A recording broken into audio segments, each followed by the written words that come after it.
Boa noite. É com alguma apreensão que a classe médica olha para as medidas da Troika. As exigências de contenção de despesas podem não ser compatíveis com a qualidade dos serviços de saúde que os médicos querem prestar aos doentes.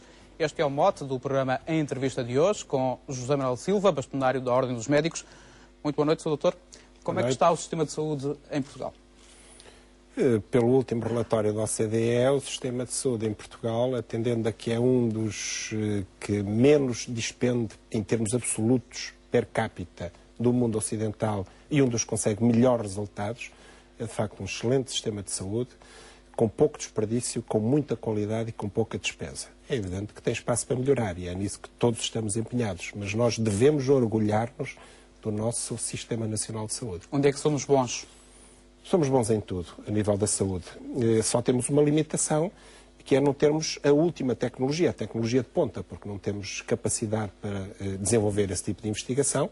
Somos um país pequeno, não temos dimensão e também não temos, normalmente, a capacidade para aceder de imediato às últimas tecnologias. Do resto, fazemos em Portugal tudo o que se faz no mundo e fazemos com qualidade. E acha que no futuro podemos vir a ter essas novas tecnologias na área da saúde? Sim, vamos tendo sempre, quer dizer, vamos acompanhando, com alguma decalagem, vamos acompanhando as novas tecnologias.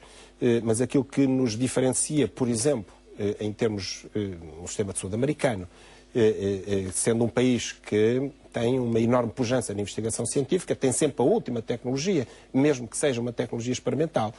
Nós não chegamos a esse nível, mas temos tudo o que é necessário para tratar com qualidade os nossos doentes. E, de facto, fazemos com muita qualidade e com excelente formação e com médicos cuja competência é reconhecida em todo o mundo. O acordo da Troika prevê uma redução dos custos operacionais na área da saúde na ordem dos 200 milhões de euros até 2012. Está preocupado com esta redução? Não, de maneira nenhuma. Eu diria que é fácil fazer essa redução. Basta, por exemplo, com algumas medidas na política do medicamento, mas, sobretudo, com a colocação em velocidade de cruzeiro da Central Nacional de Compras do Ministério da Saúde, poupa-se muito mais do que isso por ano. Portanto, não estou minimamente preocupado com isso. Aliás, Saúde, o novo Ministro da Saúde, é finalmente uma pessoa que sabe fazer boas contas e, portanto, eu estou em crer que o Serviço Nacional de Saúde irá ser gerido com rigor, com competência e que isso vai beneficiar em termos de qualidade. Se acha que essa redução é fácil de fazer, porque é que nunca foi feita, digamos assim? Não sei, eu admito que os ministros sejam confrontados com dificuldades que nós desconheçamos. Agora, por exemplo, na questão da Central de Compras, há tantos anos se fala nessa necessidade, se fala num nível de poupança que pode constituir para o Serviço Nacional de Saúde. No entanto, nunca mais entra em velocidade de cruzeiro, apenas com algumas situações pontuais. Eu sinceramente não entendo, eu tenho a minha leitura. E a minha leitura é que há oposição de fenómenos locais que querem fazer as compras locais para retirarem benefícios diretos disso para as suas próprias pessoas. É a única explicação que eu consigo encontrar, porque os hospitais têm que calcular as suas necessidades previsionais para o ano seguinte, para fazer os respectivos concursos. Se enviarem essas necessidades para uma Central Nacional de Compras, que é essencialmente uma estrutura informatizada, essa Central Nacional dispara os concursos. Os concursos são feitos. As empresas conseguem-se uma economia de escala que vai representar uma poupança de centenas de milhões de euros por ano. As empresas depois entregam aquilo que se comprometeram a fornecer em cada instituição, não é na central, é em cada instituição. Portanto, consegue-se uma poupança impressionante, mais consegue-se, ao centralizar a atividade dos concursos, consegue-se auditar e provavelmente combater muito melhor a corrupção e o desperdício. Portanto, eu não consigo entender porque é que essas medidas não são tomadas. Aliás, é porque há uma grande série de medidas que a nós, povo, nos parecem perfeitamente normais e necessárias, mas que não são implementadas, que fazem com que nós estejamos na bancarrota. Está a dar a entender que há lobbies locais. Quem são esses lobbies? Ou quais são esses lobbies? Eu penso que são lobbies que estão ligados à aquisição de material para o Serviço Nacional de Saúde, de bens, de consumíveis para o Serviço Nacional de Saúde, que têm interesses em ser eles próprios a fazer os concursos. E ao que se ouve dizer, depois têm benefícios pessoais com isso. Aliás, todos nós já percebemos que um dos grandes problemas do nosso país é a corrupção. E também sentimos como cidadãos, e aliás o bastonário da Ordem dos Advogados também batalha muito nesta tecla, não há, de facto, um desenvolvimento do enquadramento jurídico que permita agilizar o combate à fraude e à corrupção. E eu penso que isso devia ser um desígnio nacional. se nós combatêssemos a fraude e a corrupção no nosso país, nós não estaríamos nesta situação de bancarrota em que nos encontramos. Que há muitos para isso, basta ver todas as enormes derrapagens das obras públicas e nunca ninguém é responsabilizado por nada. Portanto, os políticos, as empresas ganham os concursos, há derrapagens de dezenas de milhões de euros, às vezes centenas de milhões, e ninguém é responsabilizado por nada. E essa cultura de irresponsabilidade e irresponsabilização, e que as pessoas podem fazer o que querem, lhes apetece e sobra-lhes tempo e não são penalizadas por isso, é que faz com que a corrupção tenha atingido no nosso país um nível que é incompatível com a independência económica do país neste momento. Paulo Macedo é o novo Ministro, então, da Saúde, veio da área das Finanças. Acha que ele vai ser capaz de impor esse rigor que se exige às contas públicas, principalmente na área da saúde? Para aquilo que se conhece da sua personalidade e para o trabalho que ele desenvolveu na Direção-Geral dos Impostos, parece-me que sim. É uma pessoa muito rigorosa, muito exigente, muito inteligente, trabalhadora, inovadora. Deixou um excelente trabalho na Direção-Geral de Impostos. Os trabalhadores recordam-me com saudade e, portanto, eu espero que daqui a 4 anos os trabalhadores e os doentes, os trabalhadores da saúde e os doentes, possam dizer, se o Dr. Paulo Macedo nessa altura sair, que o recordarão com saudade. Portanto, eu acho que ele tem condições de conhecimento e de personalidade para desenvolver um bom trabalho e desejo que seja assessorado por 2 secretários de Estado, em que pelo menos um seja médico, para ter a sensibilidade da problemática da saúde. Embora o Dr. Paulo Macedo tenha sido administrador da Médios e, portanto, de alguma forma também já teve no passado uma relação profissional com a saúde. Portanto, parece-me que reúne as características necessárias para poder ser um excelente Ministro da Saúde e eu, quanto a isso, tenho expectativas muito positivas. Portanto, não fazia nenhuma exigência no sentido que fosse um Ministro da Saúde, fosse um médico? Não é uma exigência, nós desejávamos que fosse um médico, porque na saúde há condicionalismos e características muito próprias, desde logo porque estamos a falar de um setor da economia em que o bem são as pessoas e não é um bem transacionável, não é um comércio. Nós não vamos comercializar pessoas. Portanto, estamos a falar de pessoas, estamos a falar da vida das pessoas, estamos a falar de doenças e estamos a falar de um setor com uma característica muito particular em que o prestador dita ao nível de consumo, o que não acontece em nenhum outro setor da economia. Portanto, quem não tiver esta sensibilidade não consegue, por muita competência que tenha, fazer um bom trabalho na saúde. O Dr. Paulo Macedo é, de facto, uma pessoa extremamente competente e extremamente rigorosa. Já teve contacto com a saúde, se bem que pela perspectiva do setor privado. Eu acho que nós todos nos devemos empenhar na defesa do Serviço Nacional de Saúde, que é um dos melhores do mundo, mas se estiver devidamente assessorado por secretários de Estado médicos, ou em que pelo menos um deles seja médico, eu fico tranquilo quanto a essa capacidade na equipa de decisão, de facto, perceber as idiosincrasias da saúde e as necessidades dos doentes, porque a saúde só existe para servir os doentes. A Ordem dos Médicos considera que é preciso reduzir a despesa, mas se essa despesa prejudicar os serviços de saúde, já disse também a Ordem dos Médicos que os médicos devem fazer um relatório. Como é que podem fazer esse relatório?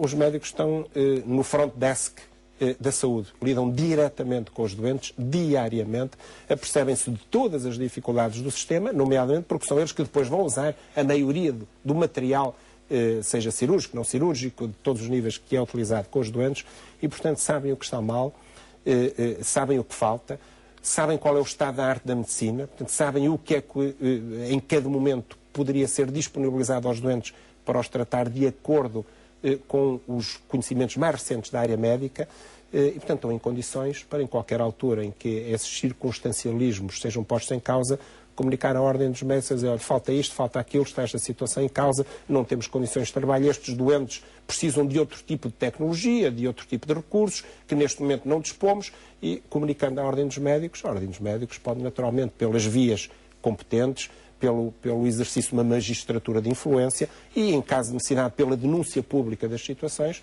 pode ajudar a defender a qualidade dos cuidados de saúde que prestamos diariamente aos nossos doentes. Essas queixas chegam por e-mail, é isso? Podem chegar por e-mail, exatamente. O Dr. Paulo Macedo foi o criador do seguro da Médios, um sistema privado em parceria com os hospitais públicos. Há quem diga que esta é uma ligação que só por si devia afastar Paulo Macedo da lista de escolhas para liderar o Ministério da Saúde. Qual é a sua opinião? Não, eu não vejo as coisas dessa maneira. Eu acho que é saudável que ele tenha tido um contacto com os seguros de saúde e, portanto, de alguma forma, já tenha tido uma vivência na área da economia da saúde. Mas não tenho nenhum estado de alma relativamente a essa situação. O que é preciso é uma pessoa rigorosa, de boas contas, e se assim for, como é, ele rapidamente perceberá que a melhor forma de disponibilizar cuidados de saúde com qualidade aos cidadãos e com menor custo é através do Serviço Nacional de Saúde. Como, aliás, se demonstra se compararmos os serviços públicos e privados de saúde em vários países do mundo. O paradigma da privatização da saúde através de seguros de saúde são os Estados Unidos. Os Estados Unidos gastam 17% do seu PIB na saúde, o que se está a tornar uma situação incomportável. Tem desperdícios administrativos e, em termos de sobreconsumo de exames complementares e medicamentos, imensa.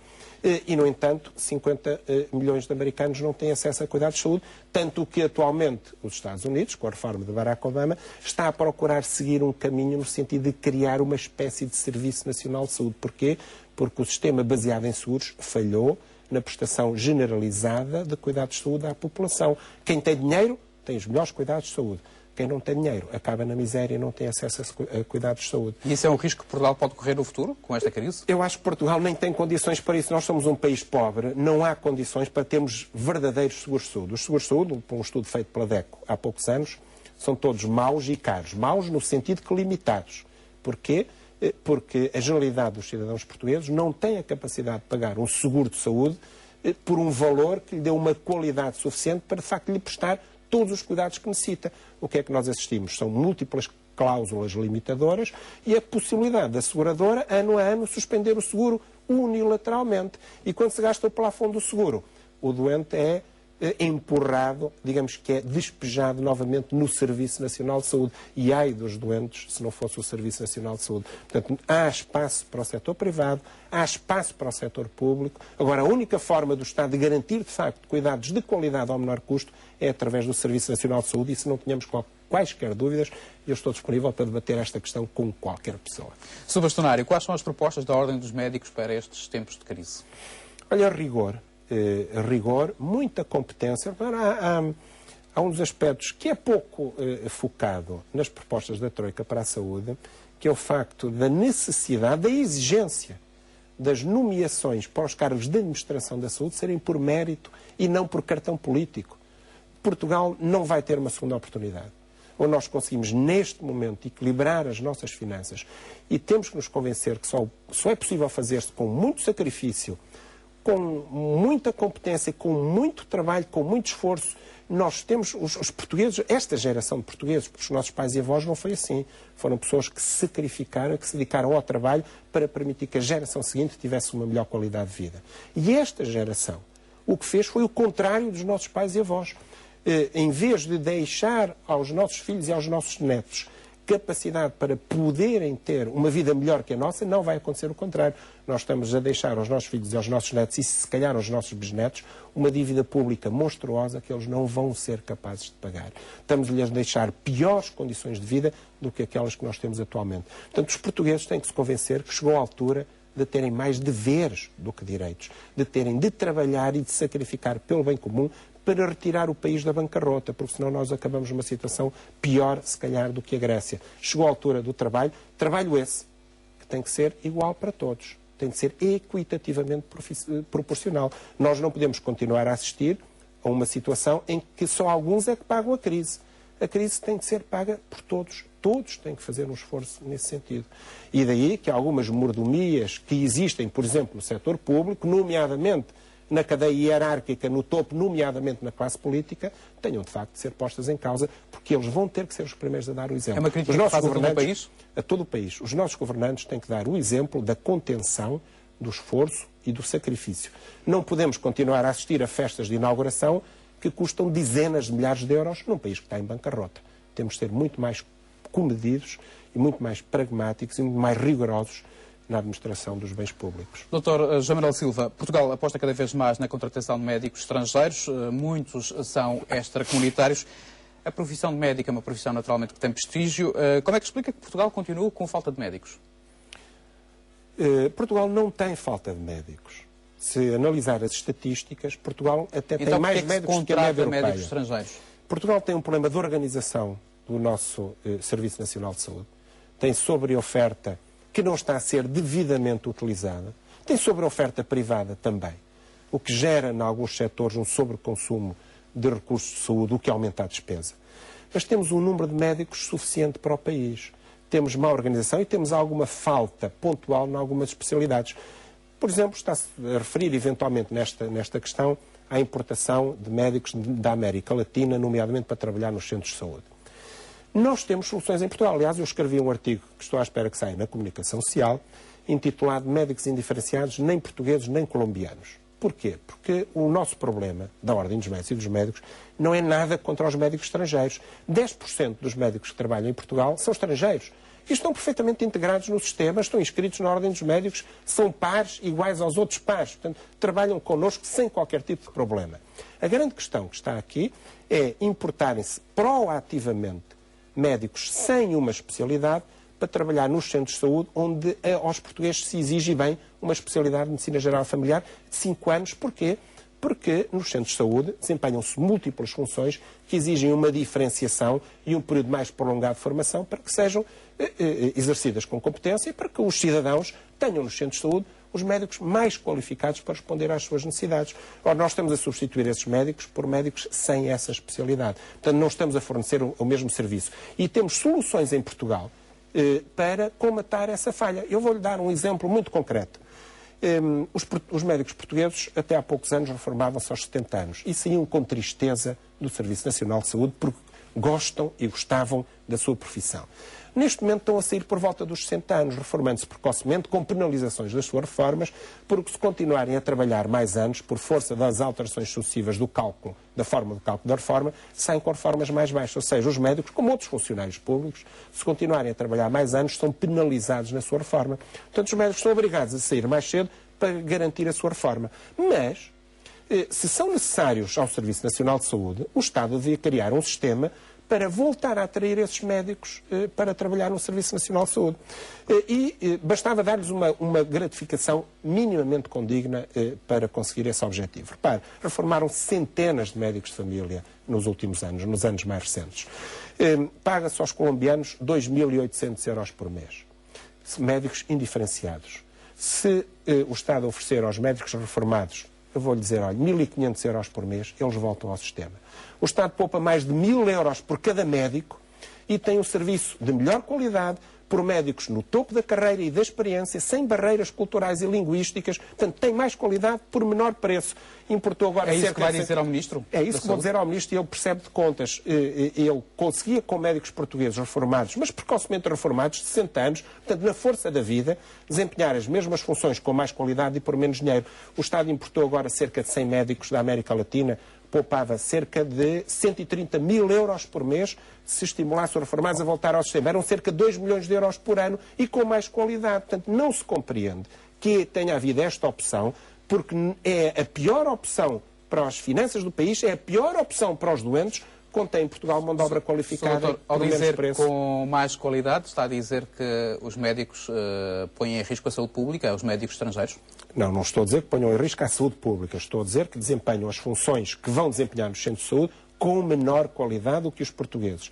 É evidente que têm mais probabilidade de erro. É evidente que agora estão até a aprender algumas coisas com os colegas portugueses, alguns internos da especialidade, alguns jovens especialistas que estão a ganhar muito menos do que eles, é que lhes estão a ensinar alguns procedimentos porque eles não têm aquela preparação. Ora, se não têm a mesma preparação, naturalmente não vão disponibilizar aos cidadãos a mesma qualidade, que isso é linear, não? O nosso tempo não é elástico, ainda temos que falar da questão regional, mas gostava ainda de abordar um assunto consigo que tem a ver com as receitas eletrónicas, que têm data prevista de arranque para o início do próximo mês, dia 1 de julho. Acha que o país está preparado para este arranque? Toda a máquina está montada para que não haja penalizações dos utentes? O país está preparado, os médicos estão preparados, o governo é que não está preparado, porque a CSS ainda não disponibilizou os programas homologados para a prescrição eletrónica. Ora, se nós estamos a 10 dias do início da prescrição eletrónica, nós ainda não sabemos quais são os programas homologados, não há tempo, materialmente é impossível começar no dia 1 de julho. Por isso, a Ordem dos Médicos já fez um comunicado na semana passada a dizer que é materialmente impossível e eticamente inaceitável que, desconhecendo os médicos quais são os programas homologados, que se continue a impor o início da prescrição eletrónica no dia 1 de julho. É impossível.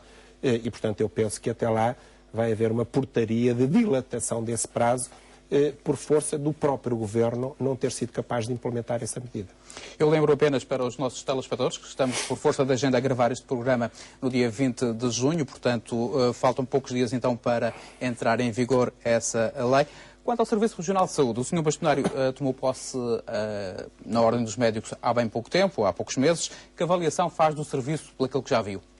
Do Serviço Regional de Saúde. A Madeira tem um excelente Serviço Regional de Saúde, tem feito um grande esforço de desenvolvimento nos últimos anos, responde a quase todas as situações dos madeirenses. É evidente que numa ilha que tem uma população de poucas centenas de milhares de pessoas não pode haver tudo, não é materialmente possível, mas tem excelente qualidade e tem excelentes médicos. Portanto, eu penso que os madeirenses podem fazer toda a confiança no seu Sistema Regional de Saúde.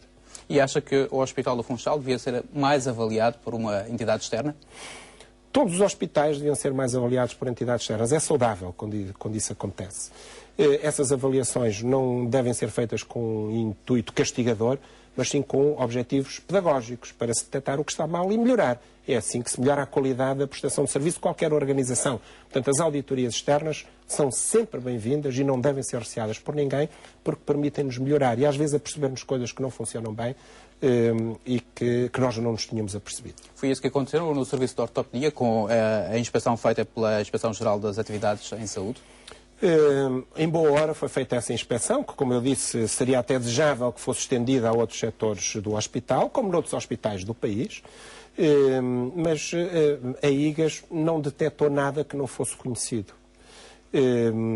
Tudo aquilo que se passava já era do conhecimento dos profissionais, era do conhecimento da hierarquia do Cesarame e era do conhecimento da Ordem dos Médicos, recentemente, desde que tomamos posse. Eu diria que era absolutamente desnecessário que tivesse vindo uma inspeção da IGAS para avaliar o serviço de ortopedia, porque, obviamente, avaliou o que existia e, portanto, não trouxe nada de novo. Agora, há algo que, de facto, muito objetivamente perpassa pelo relatório da IGAS, é que a responsabilidade daquilo que se passa, ou passava no serviço de ortopedia, era da hierarquia do Cesarame e não dos profissionais. Nós não podemos aceitar que, numa organização, se culpem as bases por aquilo que era da responsabilidade da hierarquia ter resolvido há muito tempo. E o que faltou foram decisões adequadas e com bom senso. E acha que essas decisões ainda podem ser tomadas? Podem sempre ser tomadas, nunca é tarde. Quais vão ser as propostas da Ordem dos Médicos? Repara, estão a decorrer as avaliações das idoneidades pelos colégios de especialidade. O Conselho Nacional Executivo da Ordem dos Médicos já homologou 5 desses relatórios. Vão ser comunicados à tutela pelas vias oficiais. Há algumas coisas que se devem modificar, mas eu só posso mais uma vez recordar e elogiar o Dr. Alberto João Jardim, que disse que o Cesarame iria implementar todas as medidas que fossem recomendadas pela Ordem dos Médicos. Portanto, estamos confiantes que essas medidas sejam devidamente implementadas e seja assim salvaguardada a idoneidade formativa e, de forma indireta, a qualidade do Cesarame. Quais são os relatórios dos diferentes serviços que já foram aprovados? Medicina Geral e Familiar, Medicina Intensiva, Cardiologia, Ginecologia Obstetrícia e Cirurgia Geral. E a nota é positiva? É globalmente positiva, mas há algumas mudanças que terão que ser implementadas para garantir a idoneidade. Já se pode saber ou apontar a direção desses indicadores, digamos assim? Não seria elegante estar a falar nessa questão aqui neste momento. O Hospital do Funchal não corre para já o risco de perder a idoneidade de alguns serviços? Correrá se não forem implementadas essas medidas, mas, mais uma vez, com a garantia de que elas serão implementadas, nós estamos tranquilos quanto a essa matéria. Aprovados os relatórios, quando é que vão ser desbloqueadas, portanto, quando é que as especialidades vão ser desbloqueadas em termos de idoneidade formativa? Eu penso que rapidamente, a partir do momento que homologamos esses relatórios e tivemos o cuidado de homologar em minuto, ou seja, para não estarem à espera da homologação da ata da reunião, para poderem ter efeito imediato, eu penso que os primeiros internos poderão começar a regressar à Madeira, talvez no próximo mês. Será, contudo, necessário que o Cesarame implemente algumas medidas recomendadas por alguns dos colégios. E eu espero que desta vez, por parte do Cesarame, impere o bom senso e a flexibilidade no sentido de tomar as medidas, sendo que é o Cesarame que tem o poder e a capacidade para tomar essas medidas, mas tomá-las de acordo com as necessidades do Cesarame e as necessidades e expectativas dos doentes, para que os doentes continuem a ter serviços da máxima qualidade e os serviços continuem a formar internos, porque os internos são um motor do desenvolvimento dos serviços, são um motor da qualidade dos serviços. Em maio, quando o Sr. Dr. João Manuel Silva esteve cá na Madeira, fez várias chamadas de atenção. Algumas delas foram mal aceitas. O diretor do Serviço de Urgência do Hospital do Funchal, o Dr. Pedro Ramos, apoiante, por acaso, da sua candidatura a bastonário da Ordem dos Médicos, enviou uma carta onde diz-se decepcionado com a sua atuação. Já respondeu? Já respondi. Penso que essa carta até já saiu no meio de comunicação social da Madeira. Respondi da forma que considerei adequada, dizendo que também para mim essa visita foi indesejada, que era o título da comunicação do Dr. Pedro Ramos, pessoa que muito estimo e muito prezo e muito respeito. De facto, essa visita foi indesejada para mim porque eu esperaria que todos os problemas que existem localizados no Cesarame já tivessem resolvidos nessa altura e, portanto, que essa visita tivesse sido desnecessária. O Dr. Pedro Ramos diz que o Sr. Doutor não conhece a realidade madeirense. Eu já respondi na carta, já vim, esta é a 5ª vez que venho à Madeira por causa dos problemas da saúde da Madeira, problemas, enfim, que não são problemas generalizados, entenda-se, nem são problemas que ponham em causa a qualidade do Serviço de Saúde da Madeira. Não façamos essa extrapolação. Existem alguns problemas focais. E, portanto, já é a 5ª vez que aqui venho. Acho que já conheço suficientemente a realidade da saúde da Madeira. Para já, a situação no serviço de ortopedia ainda não está resolvida. Acha que vai haver uma solução para breve? A visita do colégio far-se-á dia 27, portanto, quando este programa for para o ar já estará feita. E eu espero que, enfim, essa avaliação leva a propostas que possam salvaguardar a qualidade e a idoneidade do serviço de ortopedia. Se as coisas continuarem como estão neste momento, provavelmente o serviço de ortopedia perde a idoneidade e, mais uma vez, eu não posso deixar de dizer com clareza, a responsabilidade será da hierarquia e não dos profissionais. Vai ter que ser escolhido um novo chefe de serviço, é isso? E, eventualmente, eu não quero antecipar-me àquilo que o colégio irá avaliar e propor. O Dr. Fernando Silva não tem competências para continuar neste cargo? Não está em causa as competências do Dr. Fernando Silva. O Dr. Fernando Silva, que eu não conheço pessoalmente, portanto não posso sequer pôr em causa as suas capacidades. O que está em causa é o respeito pelas carreiras médicas e o respeito pela hierarquia técnico-científica da medicina e das instituições de saúde. Não há nenhuma organização, seja ela qual for, que sobreviva ou que funcione adequadamente e com qualidade sem uma hierarquia técnico-científica bem estabelecida. Ora, se no serviço de ortopedia há 4 assistentes graduados séniores, antigamente conhecidos por chefe de serviço, são os colegas que estão no topo da hierarquia técnico-científica do serviço, o diretor do serviço deve sair de um desses 4 colegas e não de um quadro intermédio, que não tem a mesma experiência, não tem o mesmo desenvolvimento, não ocupa o mesmo lugar na hierarquia. Senão, nós subvertemos toda essa hierarquia e pomos em causa o funcionamento dos próprios serviços e a respeitabilidade e consideração pelos pares que um líder do serviço tem, obviamente, que ter para que o serviço funcione bem. Portanto, não está em causa a pessoa do Dr. Fernando Silva, nem as suas qualidades cirúrgicas, neste caso ortopédicas, mas sim a hierarquia técnico-científica de um serviço e a estrutura das carreiras, que tem sido reconhecidamente por todos a garantia da qualidade do Serviço Nacional de Saúde desde que elas foram criadas. Aliás, elas foram criadas exatamente porque havia essa necessidade. No documento do IGAS, a Inspeção Geral das Atividades em Saúde, é dito que não há uma verdadeira liderança, nem há capacidade de gestão e de resolução de conflitos. Sr. Doutor, este é um ponto negativo só para o serviço de ortopedia, mas ou para todo o hospital? Se lê o relatório da IGAS, vê que esse é um ponto negativo para o Cesarame e não apenas para o serviço de ortopedia. Aliás, é exatamente por isso que os problemas no serviço de ortopedia existem, é por falta de liderança e de capacidade de decisão com bom senso na estrutura do Cesarame. Devia haver mais reuniões e mais, digamos... O próprio relatório diz, portanto é inequívoco, não é? E a opinião da Ordem dos Médicos é essa também? Nós subscrevemos inteiramente o relatório, que aliás gostaríamos que fosse divulgado publicamente na íntegra, para que cada um dos madeirenses o pudesse ler com os seus próprios olhos. Os médicos ortopedistas fizeram várias greves, pelos vistos não tiveram os resultados que eram esperados. A insatisfação entre no serviço de ortopedia, entre os colegas, começou exatamente pelas disfuncionalidades do serviço. E uma das exigências que os ortopedistas faziam era a substituição do seu diretor de serviço. Não está aqui em causa a pessoa do diretor de serviço, mais uma vez, separemos o que é pessoal e o que é institucional. Não está em causa a pessoa do antigo diretor de serviço, estava em causa a sua capacidade e a sua personalidade como diretor de serviço, que não era reconhecido pelos colegas. E, portanto, os colegas exigiam a sua substituição para que o serviço se reorganizasse e funcionasse com mais qualidade.